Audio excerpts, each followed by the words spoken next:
Salata House CCM Salata. Salata House CCM Salata.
Ndio wote naojua mimi.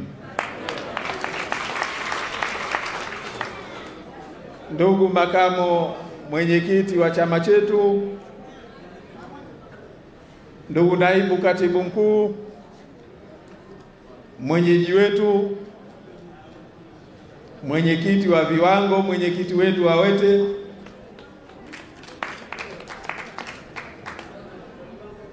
ndugu mratibu wa chama Pemba, ndugu wajumbe wa kamati kuu, wajumbe wa halmashauri kuu, ndugu makamo mwenyekiti wa ngome ya vijana, waheshimiwa wabunge, waheshimiwa wawakilishi mliochaguliwa, waliotangazwa na walioibiwa, wote mmechaguliwa, mmepata ridhaa ya wananchi. Ndugu viongozi wetu mbalimbali, wazee wetu mnaotuunga mkono kila siku, wanachama wenzangu, mabibi na mabwana nyote kwa pamoja, asalamu alaykum. Habari ya mchana. Habari ya Wete.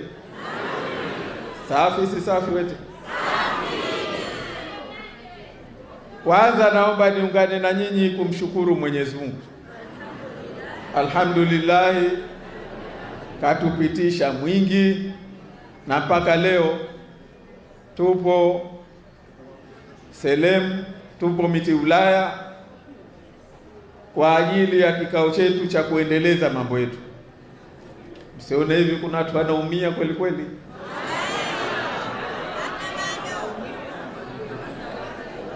Maana yake walifikiria kwamba pesa zitanunua mahaba, pesa zitanunua kupendwa. Wakafikiria kupendwa ni barabara, wakafikiria kupendwa ni magorofa, lakini watu wana mambo yao. Kwa hivyo tumshukuru Mwenyezi Mungu, alhamdulillah, tumepita kwenye mambo yetu mengi. Mnakumbuka wakati wa kampeni tulivyopitia, tulivyokuwa tukienda kwenye shughuli zetu kwa wingi, tukipanda vipando vingine vya hatari, tukivuka, waliokuja wengine kwa ndege, lakini alhamdulillah yote haya tumeyapita salama. Na leo Mwenyezi Mungu hapa katuleta salama, na inshallah aturejeshe salama, na inshallah tunalolitafuta Mwenyezi Mungu kaanza kutuonesha dalili, inshallah atuwafikishe tufike safari yetu. La pili, naomba kwa dhati kabisa nichukue fursa hii niwashukuru kwanza viongozi wetu, na nikianza na mwenyekiti wetu wa kamati yetu ya ushindi.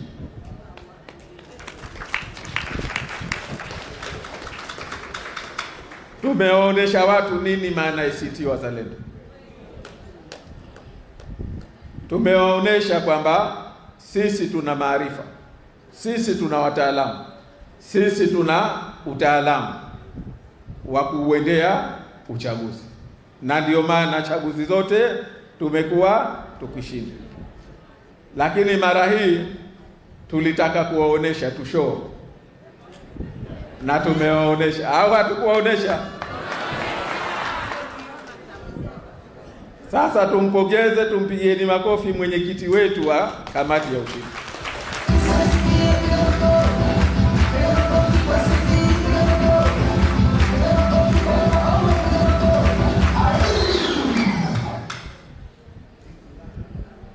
Pamoja na yeye ni viongozi wengine wetu wote, na tukizungumza Wete mnayajua mambo ya Wete.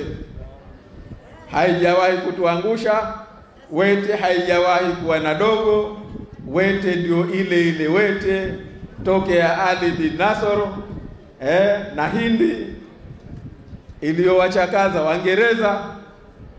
Wete ndio ile ile ya 2025 chini ya uongozi madhubuti wa mwenyekiti wetu wa viwango Bwana Kabakaba. Hajawahi kuchujuka, hajawahi kupungua rangi, hajawahi kupungua moto, hajawahi injini yake kuzima njiani. Na Mwenyezi Mungu atuwekee inshallah. Ampe umri mrefu, ampe nasiha njema. Pamoja na yeye viongozi wetu wote. Lakini kwa namna kipekee, ndugu zangu, ya viongozi wetu yasingetimia kama si umahiri wenu, kama si nguvu zenu nyinyi wanachama wenzenu. Mmetuunga mkono, mmetimiza wajibu wenu, na tumeionyesha dunia nini maana ya ACT Wazalendo. Tujipongezeni jamani. Mbona mnajipongeza kinyonge?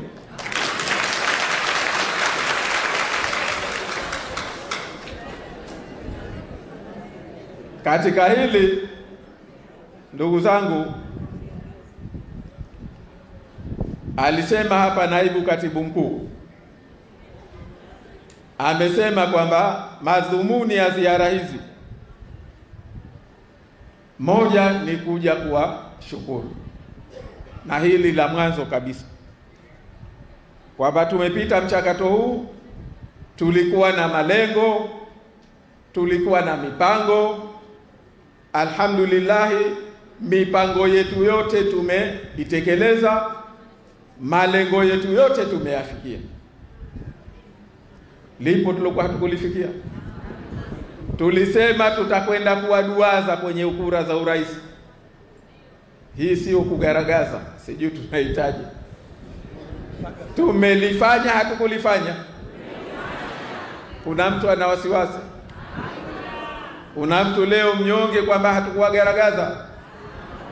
Wenyewe wanajua, wenyewe wanafahamu. Wanaotutania wanatuambia kwa utani, mara hii mmezidi. Na sisi watuambia hata bado,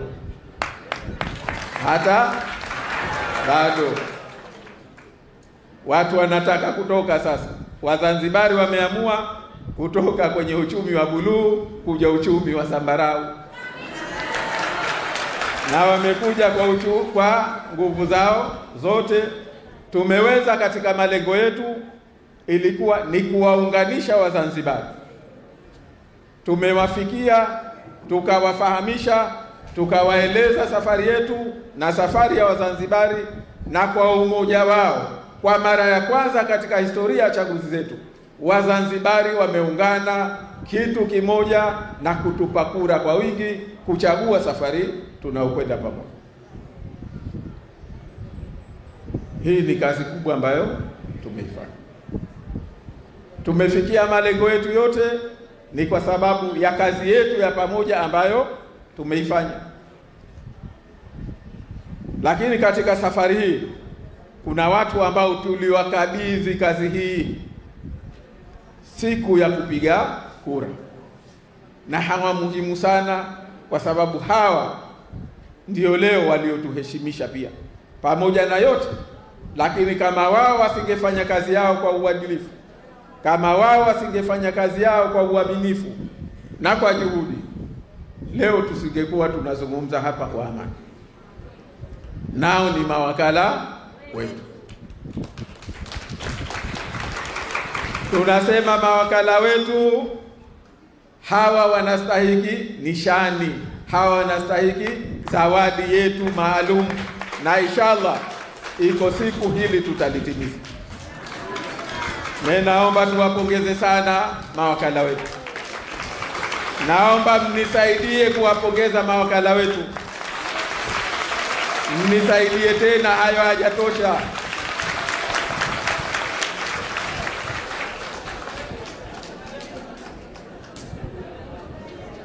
Jamani, hayo yametosha kwa mawakala. Nawaambia mawakala tuliwapa kazi na tukawaamini. Jana nilikuwa nawaambia Micheweni umuhimu wa mawakala na kazi ambayo wameifanya. Mawakala, naambia imani tuliyowapa ni sawa sawa na imani tunayowapa madaktari. Maana daktari tunamchukulia wa mzaha, lakini imani tunayompa ni kubwa. Wanawaambia, na jana nilikuwa nawaambia, mambo yote Mswahili anaweza kukuamini, lakini si jambo la mke wake. Na jambo la mke wake hamuamini hata baba yake aliyomzaa. Asema naye si mtu mume. Hamuamini. Jamani, kweli si kweli? Lakini ukienda naye kwa daktari, ataingia ndani, wewe utabakia nje. Pengine na mambo ya siku hizi utachukua simu yako. Bwana, uko busy na simu, mali iko ndani. Tena wako peke yao, si ndio? Akina baba makubwa hayo, hayo si madogo au vipi? Na akitoka unauliza tu, ajelini tena? Au vipi? Mwisho wa siku utapewa kikaratasi, utaambia hichi kalipe pale dirishani. Na wewe utakachokijua kwenda kujifundua, utakwenda kulipa. Hiyo ni imani tumewapa kwa sababu ya kuamini misingi na kusimama na uadilifu wao. Na mawakala tuliwapa imani hiyo hiyo, tuliwapa jambo kubwa kwa kweli. Kwa hivyo naomba kwa pamoja sote, kwa dhati kabisa, mimi nawapongeza na naomba sote tuchukulie kwamba mawakala ndio roho ya safari yetu wa Zanzibari, na wamefanya kazi kubwa mara hii. Wanastahiki pongezi zetu, wanastahiki shukurani maalum.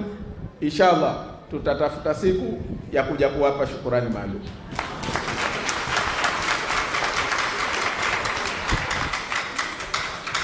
Ndugu zangu, tumefanya uchaguzi, tumeyaona yote yaliyotokea.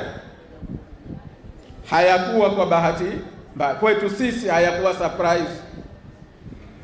Ndio maana hatukuhurumiwa, ndio maana hatukubabaika, kwa sababu hayakuwa surprise kwetu.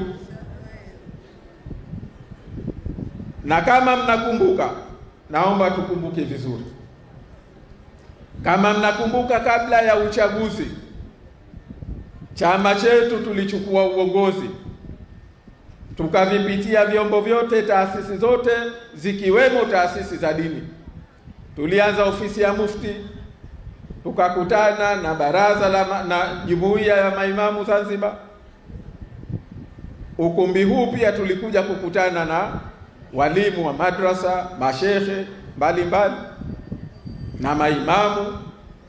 Tumekutana nao Wingwi, tumekutana nao Unguja, tumekutana nao Chake Chake, tulikutana na viongozi wa dini wenzetu wa Luteri, tumekutana na kanisa Katoliki Tanzania, tumekutana na viongozi wengine mbalimbali, tumekutana na ofisi ya mufti na timu yake yote, tulikutana na jeshi la polisi, tulikwenda kuonana na kadhi mkuu pia.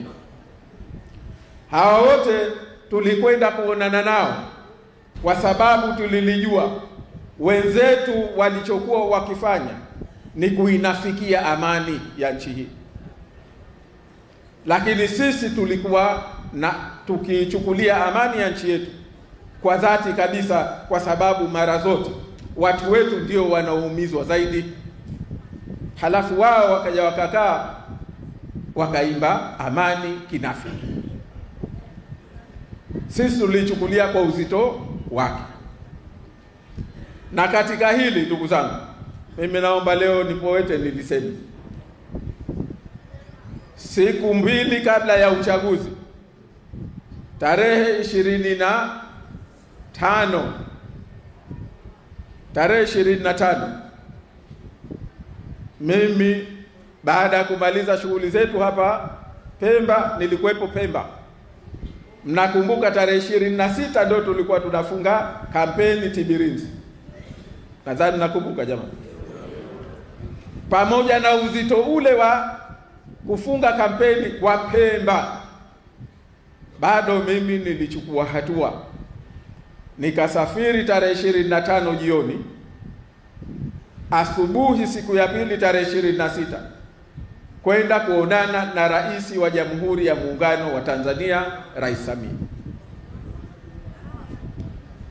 Asubuhi ya tarehe 26, na nililoendea ni kumwambia hala ujiti na ncha na kumwambia hili la tarehe 28 kwamba watu wako wamekusudia kufanya uovu, wameshajipanga, wameshaleta waovu wa kuja kutekeleza uovu wao. Maana mpaka polisi wameongezewa vijana wa JKT. Yote mnakumbuka kwamba hapa kulikuwa na majeshi hawana hata pa kukaa, na sisi tulikuwa haya tunayajua, na kila tulilokuwa tunalipata sisi tuna faida hiyo. Wenzetu wanakwenda tu kwa maguvu, kichwa mchungwa. Sisi tunaijua serikali, tunaijua nchi hii na inavyokwenda, inavyoendeshwa. Nikamwambia kwamba hili la tarehe 28 kwa watu wako walivyojipanga, kama hili na hili na hili halikufanyika, hapa utakuja kushuhudia mauaji tena makubwa. Ndio walivyokusudia watu wako, ndio walioyapanga watu wako. Na niliyoyasema usiku kabla ya tarehe, siku ya kupiga kura mapema, iliyotokana na uhakikisho baada ya kikao kile, baada ya mazungumzo yale, na baada ya kukubaliana kwamba kitakwenda kufanyika 1, 2, 3. Na simu hii ni shahidi, na simu hii ni shahidi, maana mna ujumbe wa uhakikisho niliopewa. Tumefahamiana? Hiyo tarehe 26 asubuhi, kwenda kuiepusha nchi hii na janga ambalo lingeweza kutokea. Sasa mjue kwamba sisi tulichukua juhudi kwa sababu tunajijua sisi ndio ambao tuna dhamana. Hao wengine wanachotafuta wao si manufaa ya nchi, ni manufaa yao binafsi. Kwa hivyo ndugu zangu, hatua zote tulizochukua, na alhamdulillah Mwenyezi Mungu akatuvusha, pamoja na dua zetu, pamoja na kutawakal kwake, ilikuwa ni kwa sababu ya uongozi tulionao katika chama chetu. Lakini kikubwa zaidi ndugu zangu, na hili ndio nilitaka niwashukuru sana, kubwa zaidi lililotuvusha ni nidhamu kubwa tulionayo katika chama chetu. Mimi naomba niwashukuru, naomba niwapongeze sana. Hili la nidhamu, tulikuwa tunasema jamani, silaha ya mwanzo mnapokwenda kwenye mapambano, hata kwa askari, sio bunduki. Silaha ya mwanzo ni nini? Nidhamu. Na sisi tumekwenda kwenye mapambano haya, la mwanzo tuliloshikana nalo ni nidhamu yetu, uongozi wetu katika chama chetu. Hilo limetusaidia, hilo limetuheshimisha. Na hili tulilolifanya, ndugu zangu, sisi tunaliona dogo, lakini hili limekiheshimisha chama chetu, hili limeinusuru nchi yetu, limewanusuru watu wetu, imeinusuru nchi hii na janga kubwa ambalo lingetokea. Lakini na imani yetu ya kutawakali kwa Mwenyezi Mungu. Wenzetu wao wanaamini katika nguvu, wanaamini katika pesa, wanaamini katika ghilba, wanaamini katika hadaa, wanaamini katika kurushi. Ndio maana mwanzo niliwahi kuambia, walipokuja kuniuliza, walipokuja na rai eti tugawane majimbo, maana uchaguzi umewashinda na maghorofa yao na njia zao sijui na nini zao na mapesa yao waliokuwa nayo, pamoja na kwamba sisi tumekwenda kwenye uchaguzi hatuna kitu, sote tunajua pesa zao hazikuwasaidia. Hawa watu kutoka makao makuu yao Dodoma waliletewa pesa bilioni 7 za kuendesha uchaguzi, mbali walizokusanya wenyewe mpaka siku ya mwisho. Wenyewe wanatuambia kuna mmoja wao, mkubwa wao mmoja, kapewa mchango wa chama shilingi bilioni 1,250,000 atia mfukoni kwa hiyo change tu, asema imebakia na tia mfukoni. Mjue mapesa waliokuwa nayo. Sisi tulichokuwa nacho ni kutawakali kwa Mwenyezi Mungu. Na ndio maana walipokuja na mpango huo nikamwambia, sikilizeni, sasa kama nyie mna uwezo wa kuchukua majimbo yote, ndakuja kutushauri sisi wani? Wakashangaa, wakaniuliza, ina maana ICT marai mtatia watu barabarani?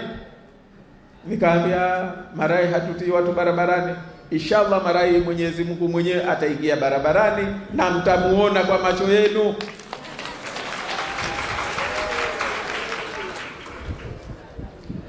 Nilokusudia kwamba rehema za Mwenyezi Mungu zitajionesha. Uovu mleupanga hautokuja kwetu, uovu mleupanga hautokuja katika nchi yetu wala kwa watu wetu. Shida yao baada ya kufanya uovu wote waliofanya wao, baadaye wakawa wanasubiri. Ndio maana pale darajani wakaeka magari mengi ya vikosi sijui ya kitu gani, wao walikwenda kumsubiri Mungu darajani, walikwenda kumsubiri, lakini wakakuta kupeka tokea upande wa pili. Tunasikitishwa sana na yaliyotokea kwa wenzetu Tanzania bara. Ni aibu, ni fedheha kwa nchi yetu, ni majonzi, ni masikitiko makubwa. Lakini yale ndugu zangu, naomba niwahakikishie, ndio walioyapanga kwetu. Yale ndio waliokuwa wameyapanga kwetu kama miaka yote. Hawa watu hawajali. Tena wameanza mipango zamani, walikuwa na kikosi hapa kikiongozwa na bwana mmoja wa magereza anaitwa Makarabai. Ndio walianza tokea wakati huo kupanga mipango ya njama ya kuja kufanya hujuma. Na sisi tukajua tukawa nayo maji na yote ya vijana walioletea na tukawakabidhi wenyewe. Na wakathibitisha wakasema, lakini katika hawa baadhi yao si wetu. Naam. Hiyo ndio ACT Wazalendo. Hiyo ndio ACT Wazalendo. Kwa hivyo kwanza mimi naomba ndugu zangu tusilione hili lililopita kwamba ni dogo.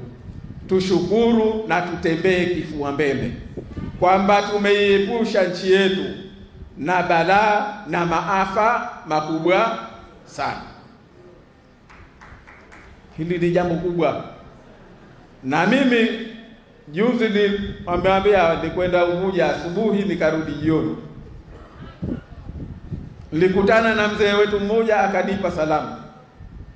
Akaniambia, bwana, nakupongeza na nawapongeza wanachama wako kwa kuiepusha Zanzibar na maafa na janga kubwa la uvunjifu wa amani. Kwa kauli yako uliyosema kwamba jamani, iliyoibiwa ni fanicha yetu, nyumba yetu bado iko salama, na wanachama wako wakakusikiliza, na ile kauli yako ya usiku kabla ya uchaguzi wa mapema, na wanachama wako wakakusikiliza, hili jambo na wapa pongezi kwa dhati ya moyo wangu. Hizi ni salamu za mzee wetu mmoja aliyewahi kuwa rais wa Zanzibar hapa Zanzibar. Leo sina haja kumtaja jina, mchukue tu kwamba salamu zinatoka kwa mmoja wa wazee wetu. Sasa ndugu zangu, hebu niambieni, nyinyi mtakuwa na sababu ya kuwa na majonzi? Nyinyi mtakuwa na sababu ya kuwa na masikitiko? Yaliyotokea tumeyaona. Yaliyotokea fedheha, aibu kwa nchi yetu. Tumeona amesema mwengi hapa. Kwenye hizi ripoti kuna mengi kweli kweli. Nyinyi mmeyashuhudia mengi. Kwamba leo tumefika pahala nchi hii. Tumefikishwa pahala nchi hii. Hapo tulipofikishwa kwamba nchi hii serikali imepatikana kijambazi, watu wamekwenda kujitangazia mwakilishi, sijui mbunge, sijui rais, kwa njia za kihuni. Tena sio za kihuni, maana kihuni ni mdogo, ni uhuni mdogo. Huu uhuni wa kweli kweli uliokubuhu ndio Zanzibar ilipofikishwa. Sasa yametokea aliyotokea. Najua kila mmoja anajiuliza, kila mmoja anasikiliza kwa makini, tunakwenda vipi? Tunakwenda wapi? Au sivyo? Kuanzia hapa safari yetu wapi? Tunakwenda vipi? Tunakwenda kwa namna gani? Si ndio swala tunalojiuliza jamani? Safari inaendelea. Safari.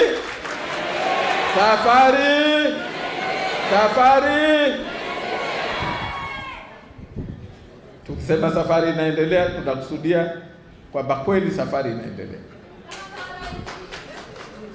Sasa kabla ya kueleza safari inavyoendelea, naomba kuna mambo mawili niyazungumze. Maana haya kama sote hatukuwa tukawa pamoja, haya yanaweza kutubabaisha katika safari yetu. La kwanza, baada ya kutokea haya yaliyotokea, njia ya kwanza, kwa sababu ukienda kwenye mapambano huchagui njia moja, unachagua njia zote ambazo zipo. Wanasema kuna ya kwanza, una ya pili, una sijui zozote utakazokuwa nazo. Na sisi ya mwanzo, mlango wetu wa mwanzo tumechagua mlango wa sheria, kupeleka kesi mahakamani, kudai majimbo yetu ya ubunge, majimbo yetu ya uwakilishi, na yapo machache ya udiwani. Tumelazimika kuchukua hatua hiyo kwa sababu huu mlango wa kisheria hawa waliufanyia uhuni kama walivyofanya uhuni kuleta kura ya siku mbili. Walipoleta kura ya siku mbili wakataka wafunge na milango mingine, wakaondoa kutoka siku 30 zilizokuwepo, siku 14 zilizokuwepo, wakasema kwamba ukitaka kupeleka kesi mahakamani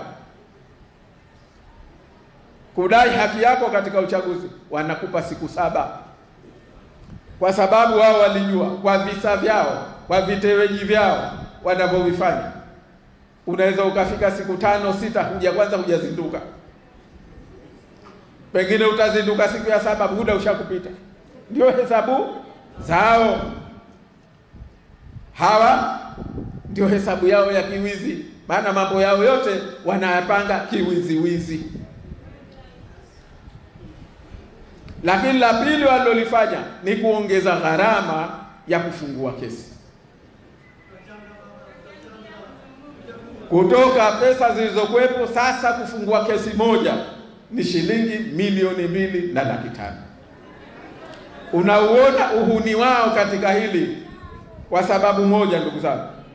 Kwa sababu wao wenyewe kwa takwimu za kiserikali, mwananchi, pato la mwananchi wa Zanzibar ni wastani labda wa shilingi milioni 2.8 kwa mwaka mzima. Kwa mwaka mzima. Na huo jamani ni wastani tu, sio kwamba watu wanatimiza. Sasa leo unapokwenda kumwambia kufungua kesi moja ya kudai haki yake, na sio haki yake mwenyewe, ni haki ya wananchi waliomchagua.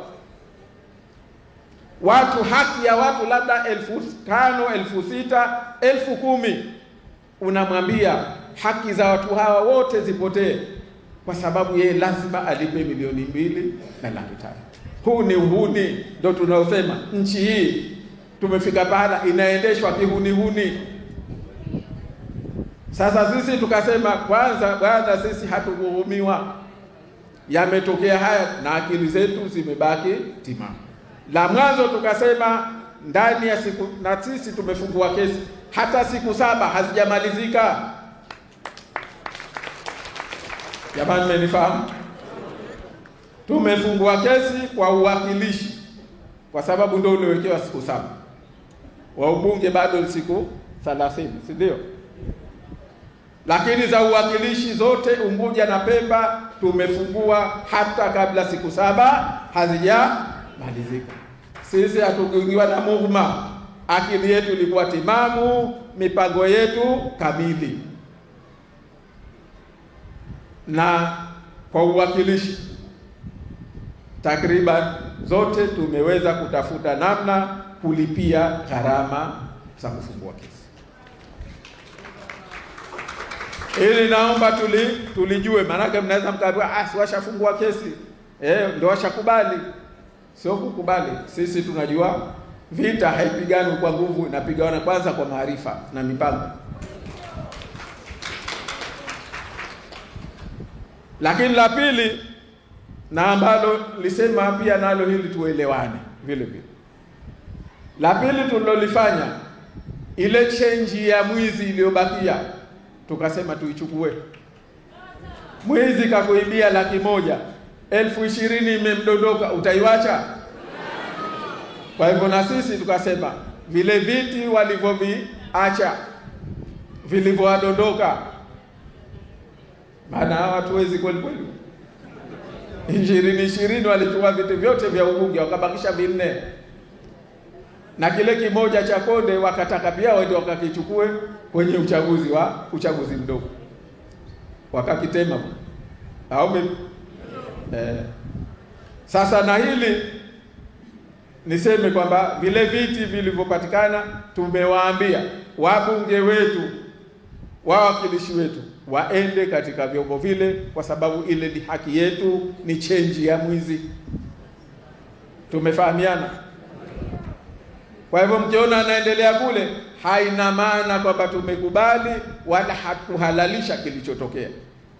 Tunasema ile ni haki yetu, tutakwenda, na ni moja ya sehemu ya mapambano yetu. Jamani, tumefahamiana?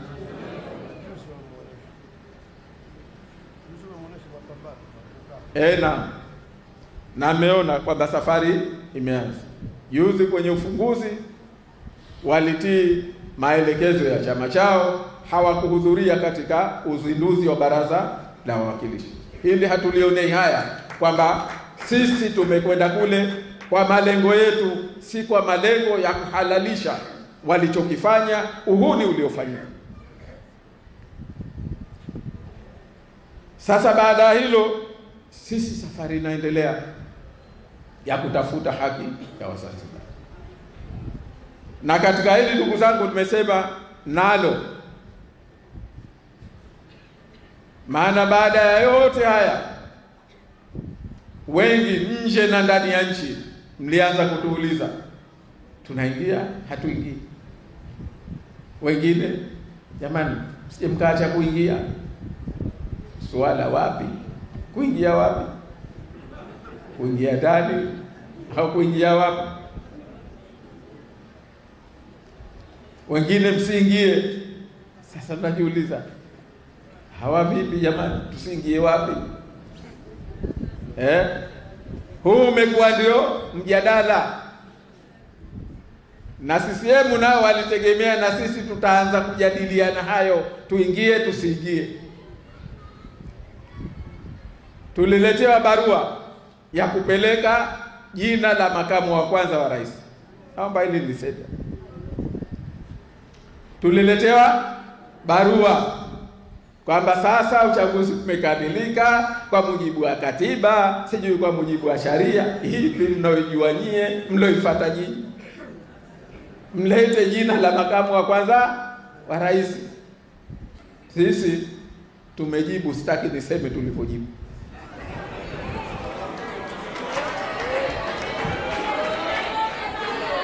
Lakini barua tumejibu, kwa sababu nyote mnajua ni aibu, fedheha kuita ule ulikuwa uchaguzi. Na kama ni uchaguzi, basi sisi tunatambua, mimi ninajitambua, na nyinyi mnajua kwamba mimi ndiye nilipewa mandate na Wazanzibari kwenda kuwaongoza, na chama chetu ndio kilichopewa ridhaa na Wazanzibari kwenda kuwaongoza. Kwa hivyo mjadala hauwezi kuwa makamu wa kwanza. Umefahamiana? Anayetafuta makamu wa kwanza ana yake, sisi si wa hayo. Sisi si wa vyeo. Tumefahamiana? Wazee wetu walikuwa navyo, wakaviwacha kwa ajili ya nchi. Sasa hili ni muhimu sana kufahamiana, ndugu zangu. Hili muhimu sana kufahamiana. Sisi tunachosema, ndugu zangu, na hili kila mwana ACT Wazalendo naomba aliweke akilini mwake. Hii iwe ndio liliomo kifuani mwetu. Hii tujue ndio safari yetu, kwamba sisi katika uchaguzi huu uliopita, uite jina utakaouita, lakini sisi tunachotambua kwamba iliyokosewa, iliyodhalilishwa, iliyosalitiwa sio ACT Wazalendo. Iliyosalitiwa ni Zanzibar yetu, safari ya Wazanzibari kuirejesha nchi yao iendeshwe kwa misingi ya heshima, misingi ya kistaarabu.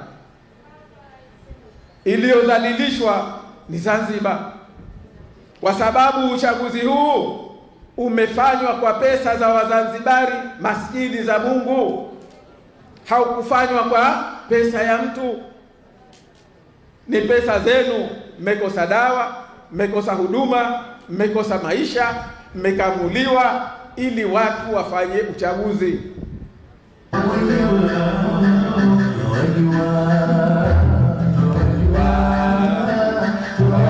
Wabaya wetu twawajua.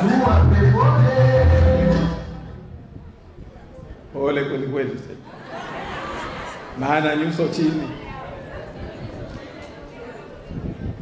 Ndugu zangu, hapa muhimu sana tujue kwamba iliyokosewa sio ACT Wazalendo. Wao wanataka waoneshe kama ilikuwa mechi baina ya CCM na ACT Wazalendo. Hii si mechi baina ya ACT Wazalendo na CCM, ilikuwa ni sauti za Wazanzibari. Wanataka nchi yao irudi katika misingi ya kistaarabu.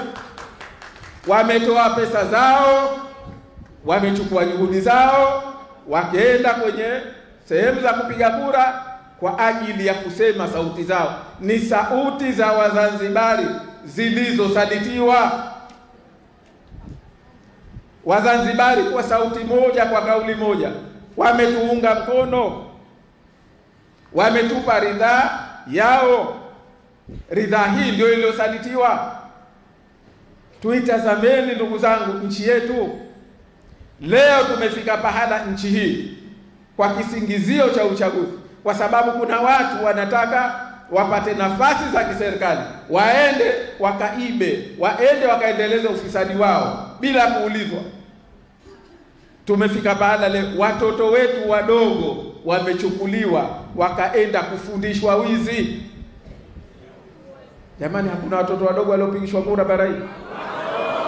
Ni watoto wao, ni watoto wao, si watoto wetu. Nchi gani unakuwa nayo mtoto mdogo anafundishwa wizi, yuko chuchuni? Huyu atakuwa vipi? Atakuja kuwa raia gani? Atakuwa binadamu gani? Ndio tunajenga nchi gani? Eti jamani, tuulizane. Haya ndio maswala ya kujiuliza. Tunakuwaje na nchi ambayo watoto wadogo leo ambao kama viongozi wajibu wetu ni kuwalea, wajibu wetu ni kuwanyoosha, wajibu wetu ni kuwaongoza wakawa raia wema, wakawa watu wema, wakawa watoto wema, wakaja kuwa na wao viongozi wema wa nchi yetu. Leo unamfundisha mtoto mdogo wizi. Wewe kiongozi gani? Wewe binadamu gani? Wewe mtu gani? Hufai kuendesha nchi hii kama hiyo ndio njia, ndio mbinu uliotumia. Jamani, nyewe mnamtaka kiongozi anayemfundisha mtoto mdogo wizi? Apate uongozi, apate nafasi kwa kumtumia mtoto mdogo kwenda kuiba? Ndio nchi gani? Ndio Zanzibar tunayoitaka? Sio Zanzibar tunayoitaka.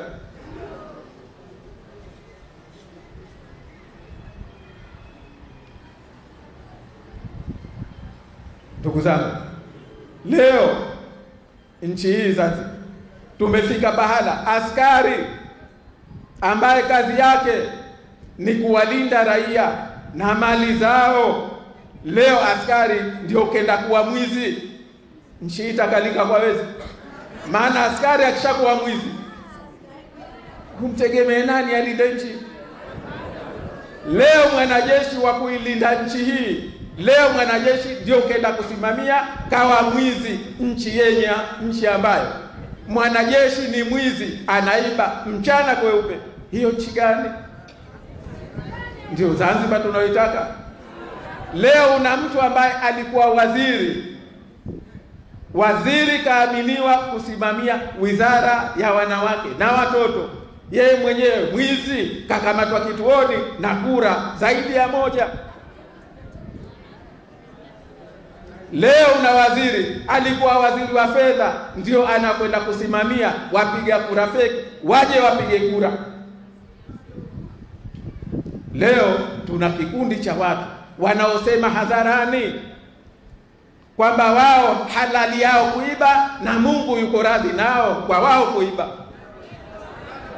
Hawa ndugu zangu, mimi niwaulize, tujiulize masuala haya sisi kama Wazanzibari, sio kama ACT Wazalendo. Hili si janga la ACT Wazalendo. ACT Wazalendo sisi tumepewa turidhaa na Wazanzibari wenzetu tuongoze njia kwa sababu ya kutuamini, kwa sababu ya kuaminika. Tumefahamiana? Si ndogo, si swala la kushindwa kura, si swala la mtu kuiba kura tu. Ni jambo kubwa linalokwenda kwenye msingi wa leo. Haya yote tunayoyasema yote yamesimamiwa na majaji wa mahakama kuu.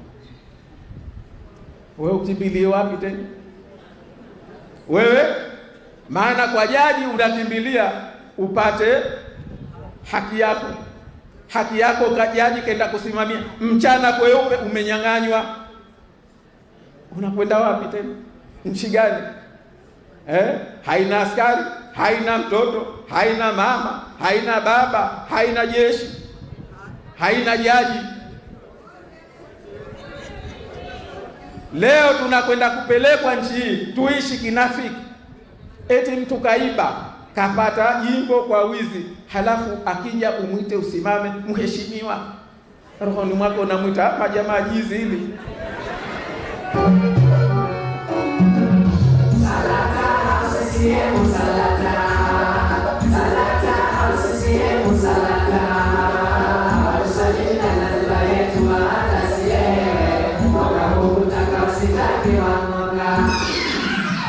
Naona zaidi ya salata. Sijui tu. Itabidi tuingie kazini tutafute hesabu samiati unaowafaa. Ndugu zangu, haya naomba yakae kichwani mwetu. Tuna hatari, nchi imeingizwa kwenye janga. Mwakilishi leo mwizi kapata jimbo kwa wizi na mwenyewe anajua. Leo na mtu kateuliwa makamu wa pili wa rais, msimamizi mkuu wa shughuli za serikali, jimbo kalipata kwa wizi.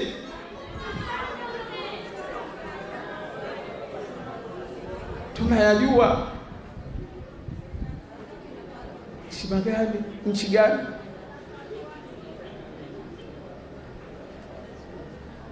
Eti jamani, una mwakilishi mwizi, una mbunge mwizi, huyu ndo anaenda kuteuliwa kwa waziri mwizi,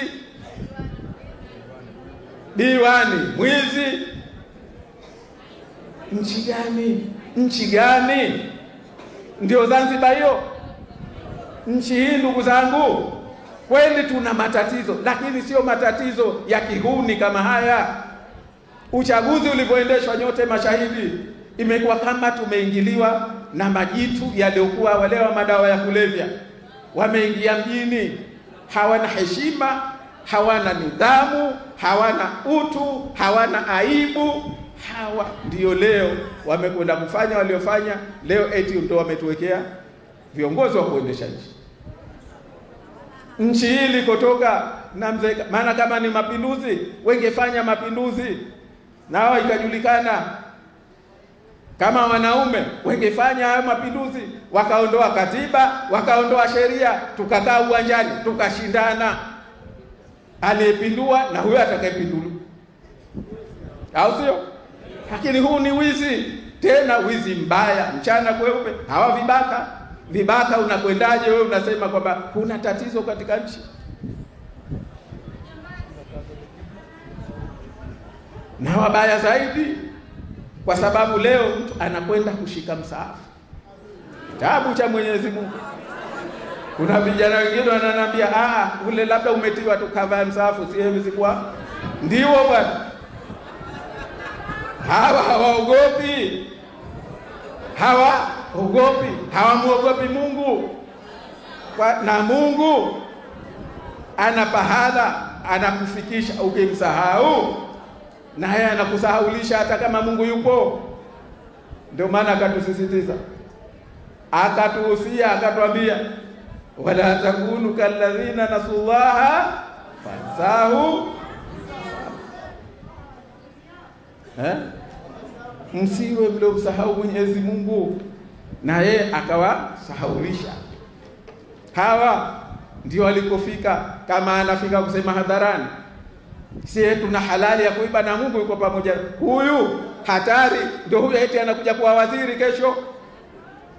Mtu wa namna hiyo, nchi ya Waislamu. Ndugu zangu, hatari. Ndugu zangu, hatari.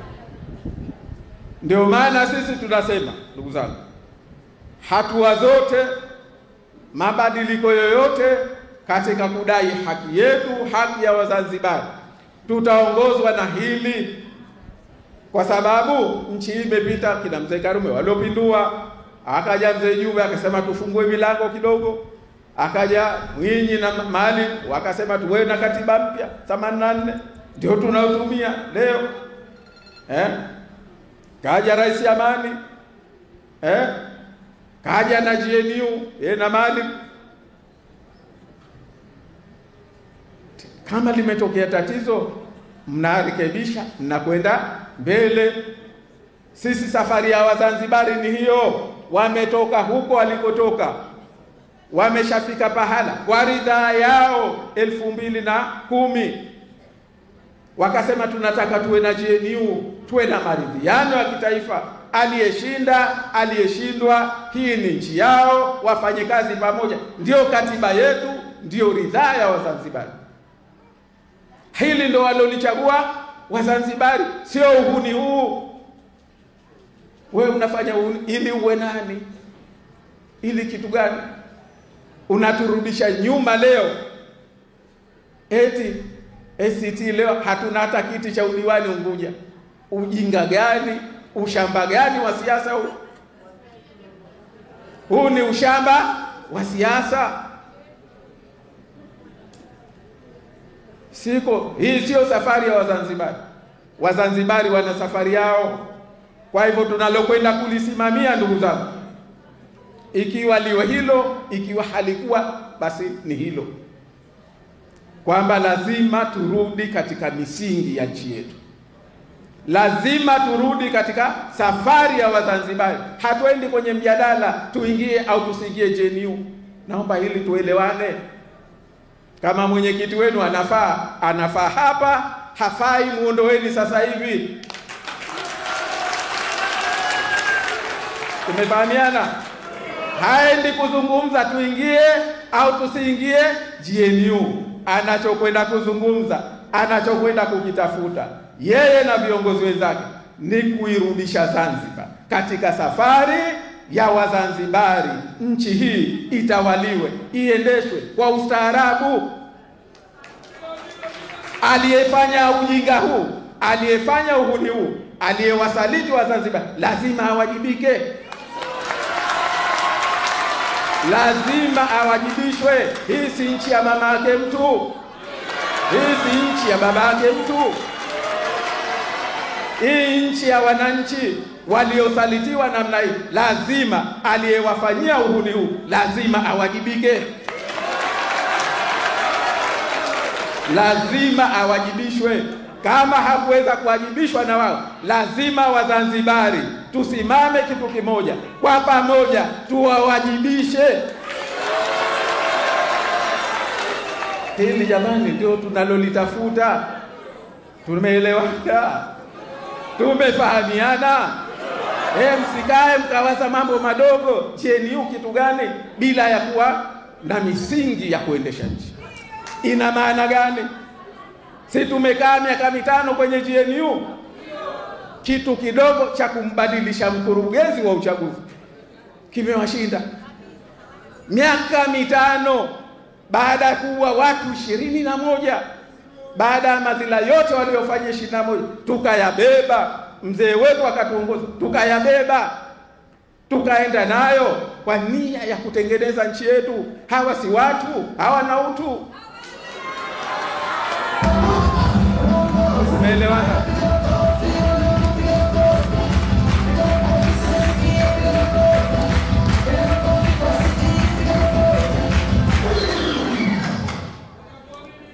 Tumefahamiana? Hiyo ndio safari yetu. tumekubaliana, tumefahamiana, ni hiyo.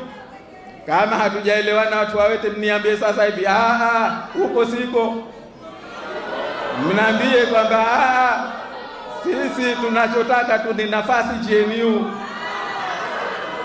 Mseme leo hapa tumewaita, mtuambie eti jamani, tunaelewana, tunafahamiana, tunakubaliana. Hebu tunyenyue mikono nione.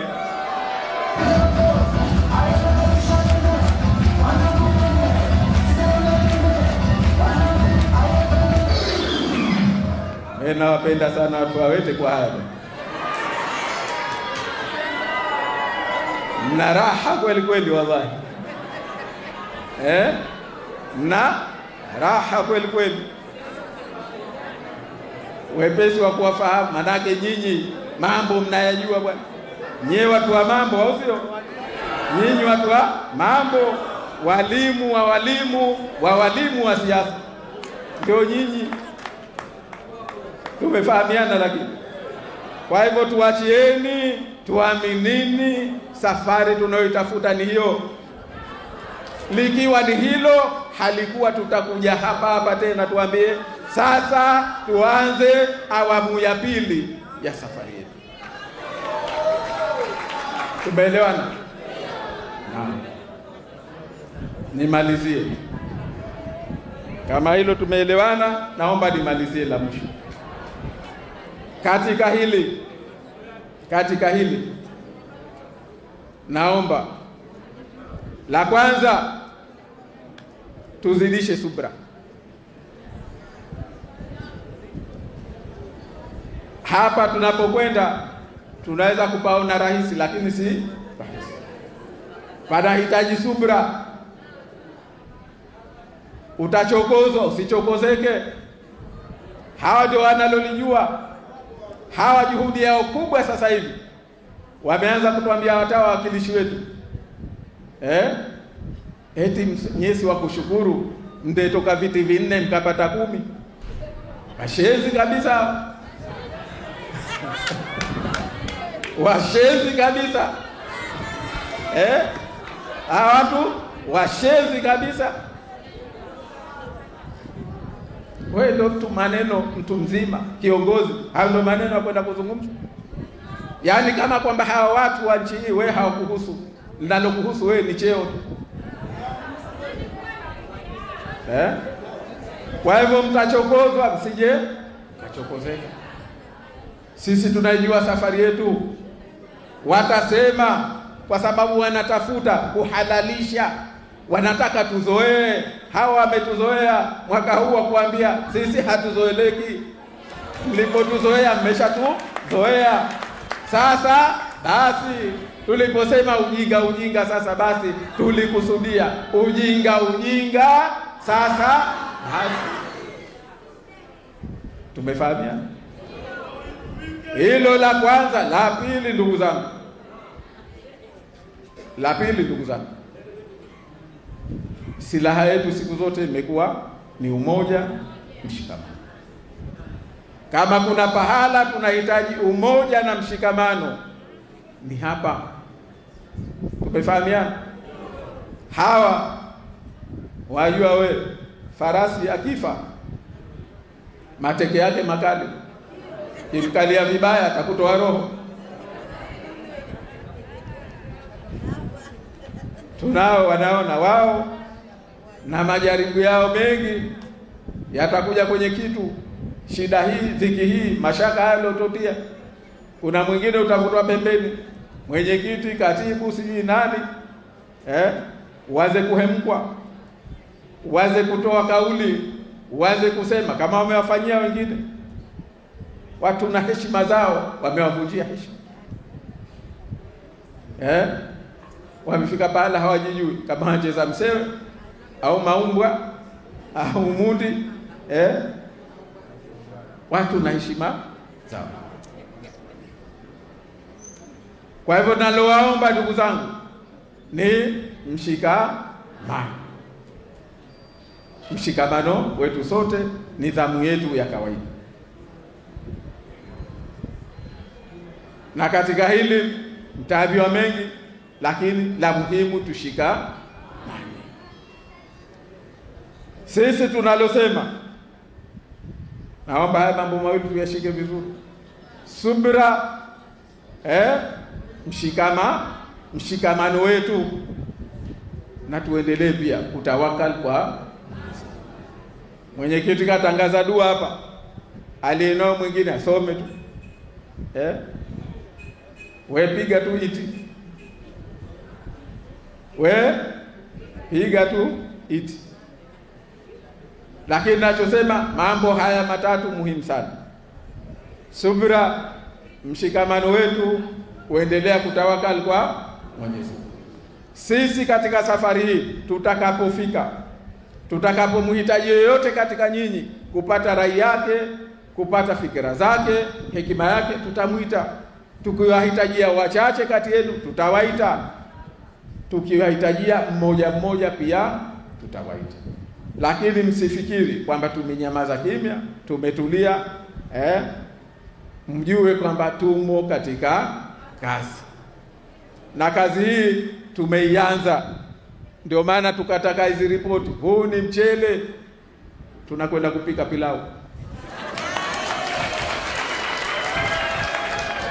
Huu ni mchele, tunakwenda, au hamuitaki? Au biriani? Pilau tu itatosha. Sawa sawa. Alozoea bondo tutamfanyia kijungu chake. Anayetaka kigali tutamfanyia pia kijungu chake. Asiyekula pilau, anayekula wali mweupe pia tutamfanyia kijungu chake. Sawa sawa.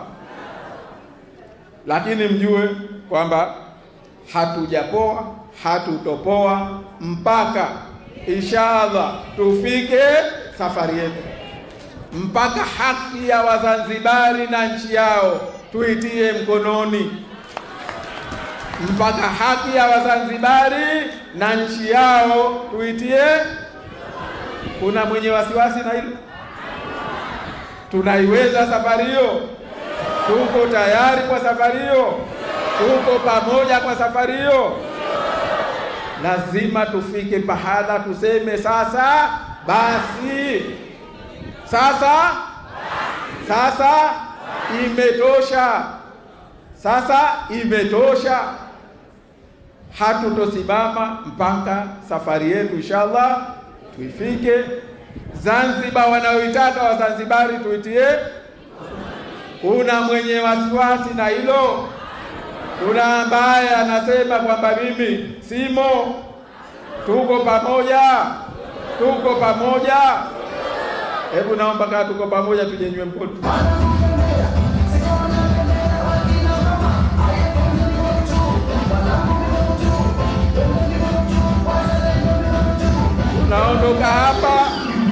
Tunaondoka hapa tunasema safari, safari hapa imetosha. Basi ujinga Wazanzibari sote tuko tayari, twasema mwaka huo mukajipanga na yuko tayari, kasema mwaka huo mukajipanga